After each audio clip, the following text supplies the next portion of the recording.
Well, folks, this is Saturday afternoon. I haven't had lunch yet, but to my surprise, I woke up this morning to snow. The tree limbs were covered with snow. I was quite surprised. So I was sitting here,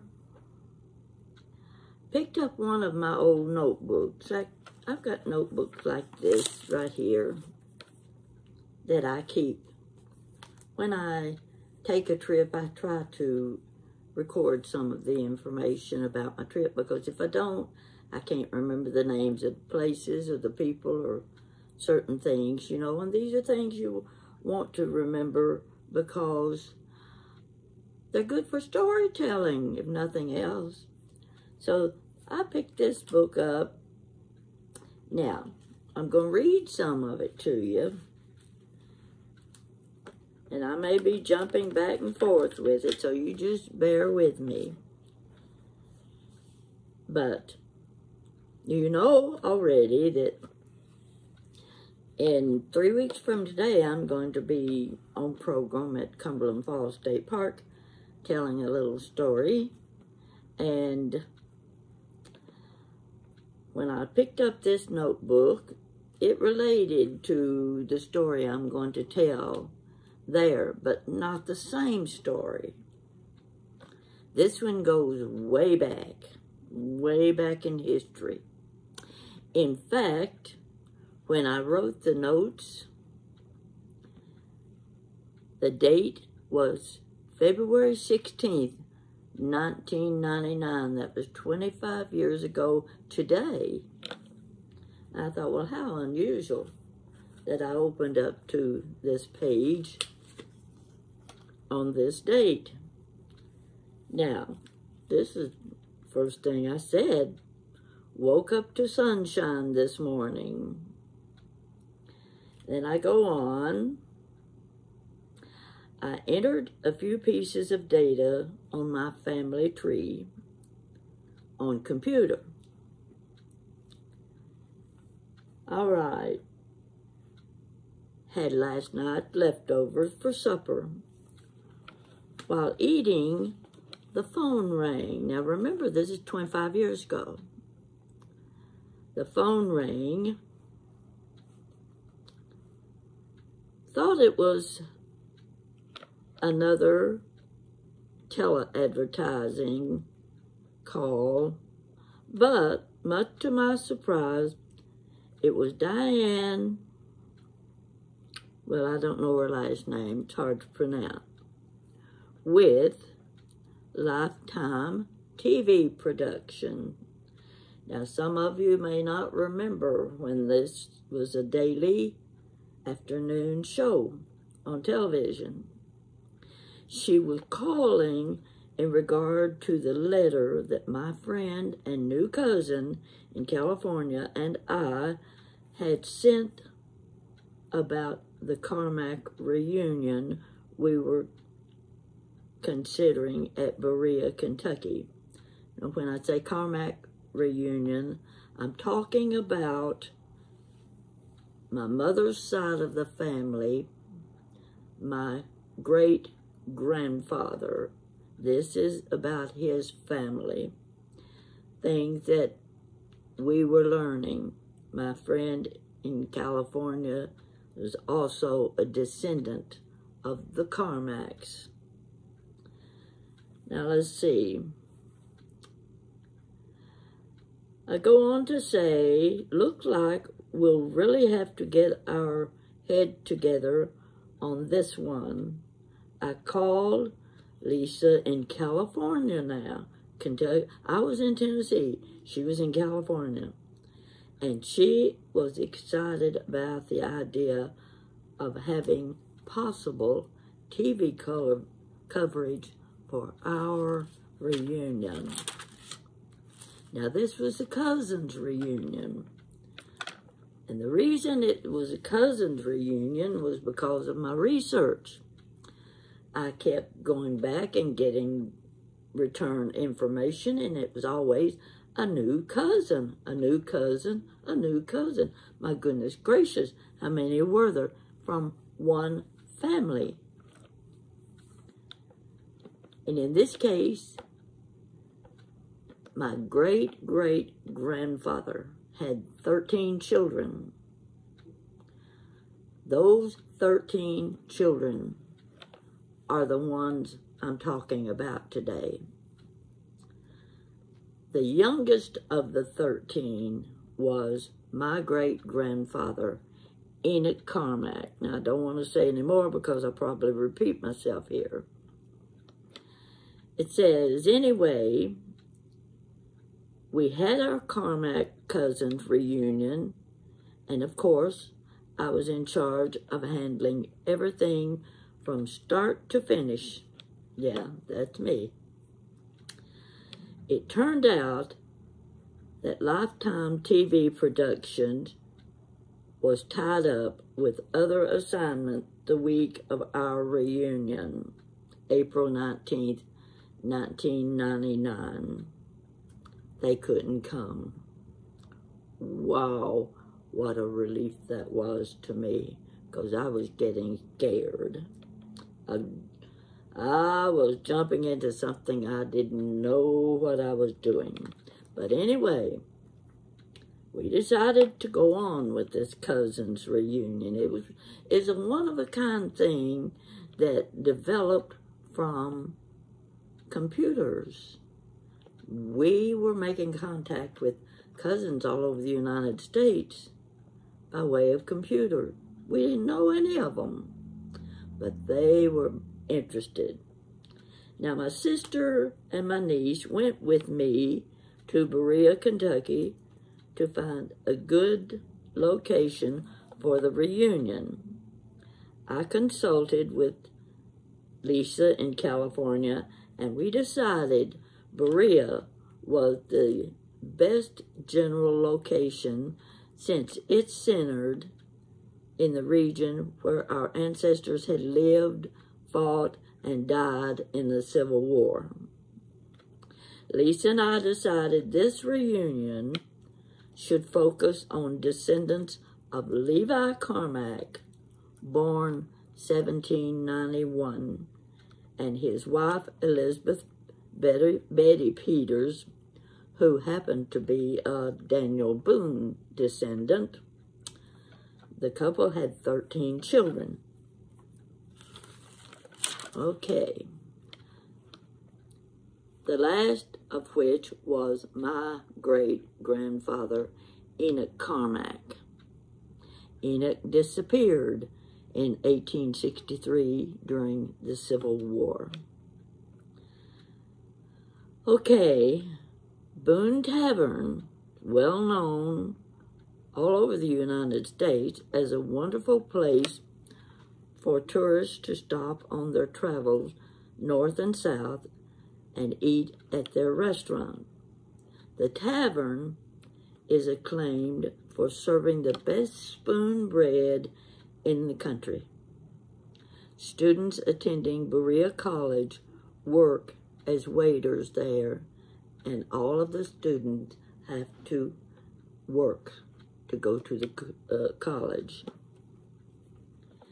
It was most fortunate that the Tavern had openings for the date chosen, so Lisa was excited when I informed her that our family reunion would be held there. To make this story a bit more condensed, invitations were sent by way of email through the Carmack list. Dale Carmack in Maryland had a Carmack family list website, and many, many people had joined it. The list and the letters to those who did not have computers. Letters were sent out to them. I received 2 phone calls the very next morning requesting reservations. They came from Georgia and Tennessee. Now, I was breaking out in a cold sweat at this point. What have I gotten myself into? What am I going to do? Can't back out now. So I got to work on it. And over a period of time, the plans were put together and the reservations started coming in, and I started getting more nervous. And what am I going to do with this reunion? I don't know anybody to help me with it. So, all in all, the attendance came to approximately 60 persons. 8 states were represented: Kentucky, Tennessee, Indiana, Maryland, Georgia, South Carolina, California, and Ohio. Now think about that. 60 people were coming to Berea, Kentucky. 60 cousins is what they were. None of us knew each other. California, all the way across to Maryland, Ohio, down to Georgia and South Carolina. That's a lot of coverage, you know, a lot of miles. But it was getting to be interesting. Now, I'm going to go on. Okay. Several Carmack cousins lived in and around Berea. One of them had been Carol Isaac from California. She was corresponding with me, planning to come to the reunion herself. Now, one of this family was also a professor at Berea College. Carol oh, wait a minute. Yes, I consulted Carol. I said, since you're from Berea and you still have family living there, I think we're going to need some kind of entertainment in between all of the work and getting to know cousins and what have you. Do you know of anybody there that we could get to entertain? And this is what she said to me. Oh, yes. My Uncle Martin Ambrose. He is an excellent entertainer, and you won't even have to pay him. Now, Martin Ambrose played a mandolin and guitar. He sang ditties and explained the legendary style of line singing that was used in the old days when many people could not read or write. Now, many of you, I'm sure, are familiar with line singing, how that took place. I was very fortunate in obtaining this talented man for our entertainment.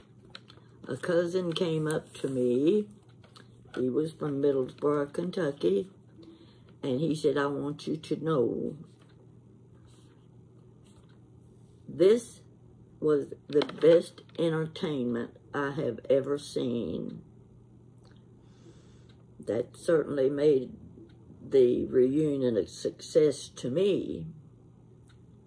So, cousins had come from 8 states on the day of before the actual reunion. We had a reserved room, beautiful room. It even had a little stage where we could use it, and our meals were being prepared at Boone Tavern.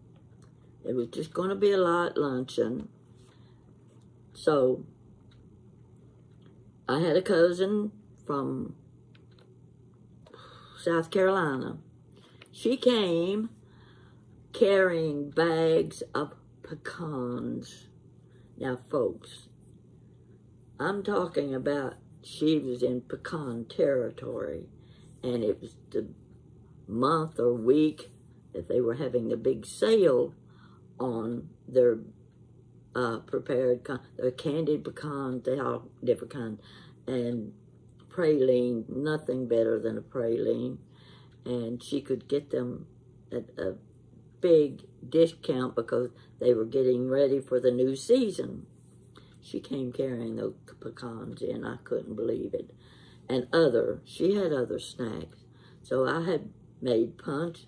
I had made cheese balls. I can't remember what else I made. I had all sorts of snacks because after the lunch, we could all share our information, our family history. And when those people walked in, they were carrying boxes of books and papers. They had brought additional copies of their family history, photographs, and they were sharing all of this with the crowd that would show up. They had no idea how many people were going to be there. I had no idea. One of the things I did, knowing that this was a family tree, Levi Carmack, 13 children, I went to a craft store and I bought the materials for making a family tree. I had 13 limbs on that tree and lots of little apples. And on each limb, like for instance, Isaac Carmack, there was an apple with a name on it for each of his children. My great-grandfather Enoch was right down at the bottom because he was the 13th child, and it listed him. He only had 2 children because he disappeared during the war. He was about 23 years old when he disappeared. So he only had 2 apples on his limb. But the people loved looking at this big tree with 13 limbs and all of the names. There were 60 names on that tree. We were there. We were there on that tree. And I was pretty excited about that. It turned out really nice. So we ate in the restaurant at Boone Tavern, and as well known as it was, and it still is, the people were delighted with their reservations. They were delighted with the food. The room we had was excellent. A stage. We had a stage. I never dreamed I could plan something like this alone. I planned the entire thing by myself. All of the letters went out. The emails went out under my name. I want to read what one of the ladies, here it is. Everything went well, but the one thing that told me the Carmack Cousins reunions had been successful was when Lady Dorothy Rouse from Georgia asked to speak. She told the group that she had attended many Carmack reunions. Now, this was my first one, but this was the best one she had ever attended. Not only was I pleased with the outcome of the reunion, but I was thrilled to finally get to meet my friend from California, her husband, and her daughter. It was like Lisa and I had made contact on the internet from an inquiry I made about my great-grandfather, Enoch Carmack, in mid-1998. This was right after I'd retired, and I'd taken up this as my retirement project, bought myself a new computer just so I could do genealogy. Lisa responded to my request by saying, "I think we are cousins." Now let's see if I have anything else I wanted to add to this. No, that's basically it. But when I ran across this and realized the same date as today, 25 years ago, I got to thinking about that cousins reunion. I'm quite proud of that because it was something I was delving into I knew nothing about. It was an exploration. I didn't know how to use a computer. Basically, I knew it from my job, but that wasn't like a home computer at all. So I got into that, but I'm telling you, when I sent out that email, the first email, inviting the people to a cousin's reunion, I gave them all of the information about Berea, Boone Tavern, where it's located, and why. The reason I chose Berea, Boone Tavern, is because it's in the central location of where these people lived back during the Civil War. One of my great uncles, brother to Enoch Carmack, was killed at, let's see, it's near Paducah, in Nancy, Kentucky. There was the Civil War attack. General Zollicoffer was leading his troop through that area. He was killed, and 100 more soldiers were killed, and among those was my great uncle, Isaac. There were cousins, well, they weren't cousins, they were actually great uncles from the Cumberland Gap area, the Lee County, Virginia area that lived there, and one of my great uncles, he was a pilot for the Union Army, and what he did was lead families through from Virginia through the Gap. Cumberland Gap is the gap I'm talking about.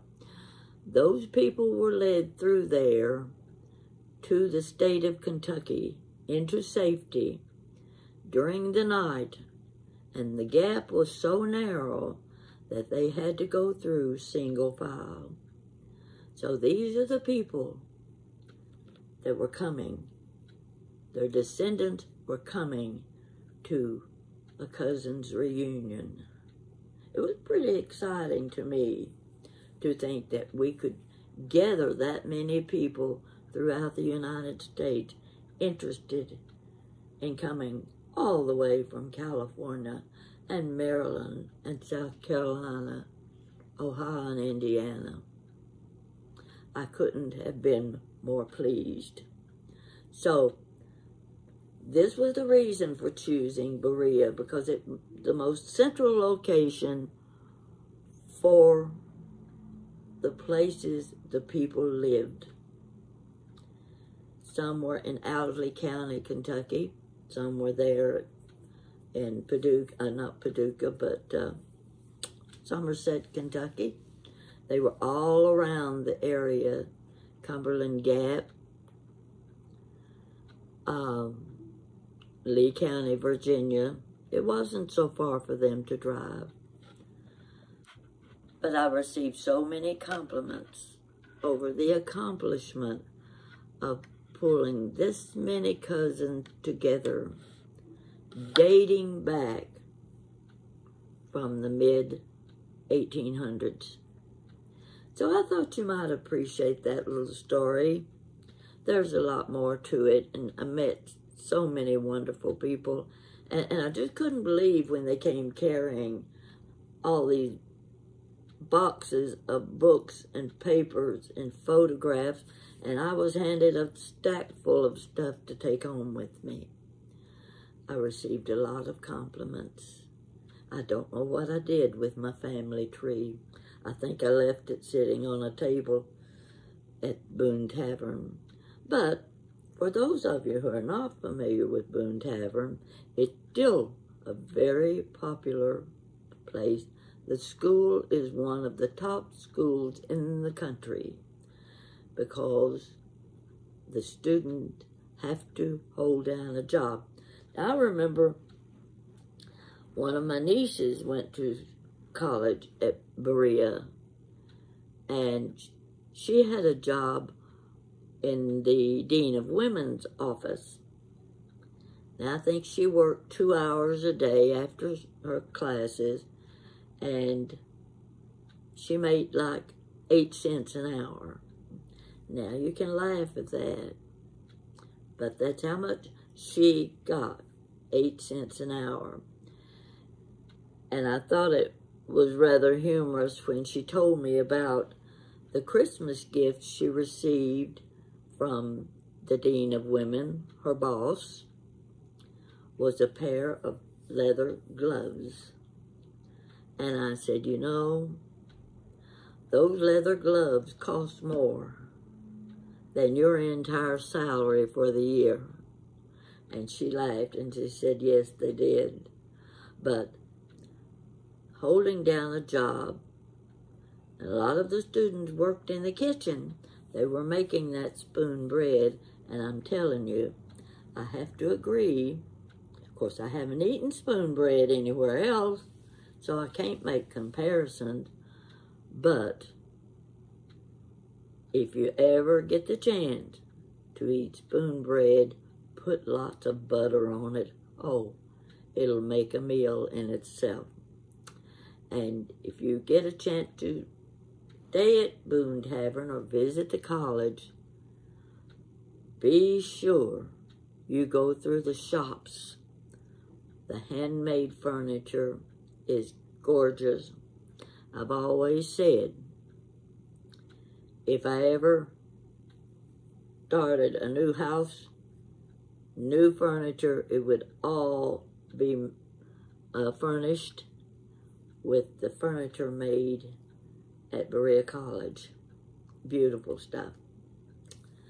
So I don't know any more I can add to this, but what I am emphasizing, it's important that you know a little about your ancestors. I can't go back as far as a lot of people can. I can only go back to the 13 colonies when my ancestors were landing on the shore. My dad's family landed in North Carolina. My mother's family, I don't know where they landed, Maryland, Delaware, along the coastline. But before those ships landed there, I know nothing about my family from Europe. I know my dad's family came from Wales. My mother's family came from England. That's all I know. Can't go back any farther. But what information I do have, I dug for it. I talked to a lot of people on email. I heard a lot of stories on email. Funny stories, history. That's how I found out about the book on the Indian chief binge, was through searching for my family history. And one of the participants on a certain website in West Virginia gave us the information that he was doing a lot of research, and he was doing the story about Benj. And I told him, I know a story about Benj. He captured my third great aunt and took her prisoner, but she was able to escape. And he got very excited when he found out I knew this information, and I sent the information to him, and that material, not only my part, but his own research, appears in his publication, Benge, B-E-N-G-E, a red-haired Indian chief. So you see what can happen when you start working on genealogy. You can get a lot of interesting information, may not apply to you personally, but it's history, and it's interesting history. And I've gotten most of my history from the computer, and the friendships I have made, and I still keep in touch with Lisa in California after 25 years. She's a wonderful, very talented lady, and I'm thrilled to know and be a part of her life.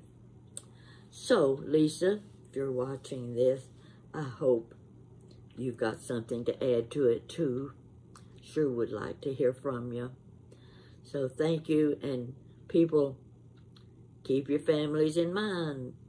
Keep those ancestors in mind, because you want your children to know what good stock they came from. And we all did. So thank you for watching.